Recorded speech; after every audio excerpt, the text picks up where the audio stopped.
প্রিয় দর্শক বন্ধুরা, এই মুহূর্তের জন্য আপার প্রাইমারি থেকে গুরুত্বপূর্ণ খবর আপডেট। এই মুহূর্তে উঠে আসছে 1484 জন, অর্থাৎ বাকি থাকা প্রার্থীদের ক্ষেত্রে চাকরি সুনিশ্চিতকরণের ক্ষেত্রে জোরদার বার্তা।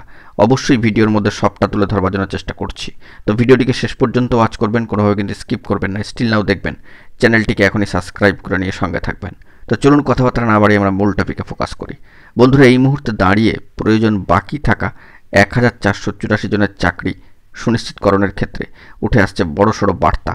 বন্ধুরা, এই মর্মেই বার্তা যে ইতিমধ্যেই কিন্তু আমরা দেখতে পাচ্ছি ফিফথ কাউন্সেলিংয়ের প্রসিডিওর ইতিমধ্যে শুরু হতে চলেছে আগামী 8/4। তার পরবর্তী ক্ষেত্রে পরবর্তী কটি দফা হবে বা হতে পারে সেই নিয়ে প্রার্থীরা কিন্তু সংশয়ে রয়েছেন। এবং ইতিমধ্যে আপার প্রাইমারি চাকরি প্রার্থী মঞ্চ তথা পশ্চিমবঙ্গ আপার প্রাইমারি চাকরি প্রার্থী মঞ্চের তরফ থেকে ভেরিফাইড অফিসিয়াল গ্রুপে বার্তা দিয়ে দেওয়া হয়েছে যে অবস্থান ধর্ণা মঞ্চের 828তম দিনও কিন্তু অতিক্রান্ত হয়ে গেল।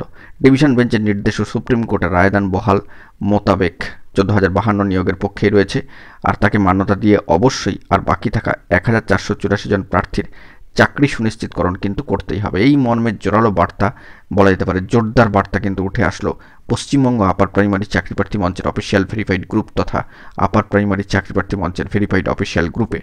828তম দিনে দাঁড়িয়ে, অর্থাৎ 828তম দিন অতিক্রান্ত হয়ে গিয়েছে, সেই দিনে দাঁড়িয়েও কিন্তু তাদের বার্তা একটাই যে কার্যত বাকি থাকা 1484 জন প্রার্থীর চাকরি সুনিশ্চিতকরণ করতে হবে।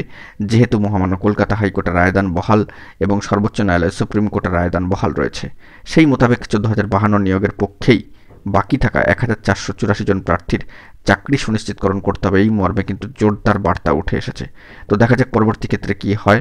আগামীতে 8/4-এর দিকে সকলকে কিন্তু ফোকাস রাখতে হবে। তার পরবর্তী ক্ষেত্রে কী হচ্ছে না হচ্ছে সেই দিকেও কিন্তু আমরা পর্যবেক্ষণে রাখছি।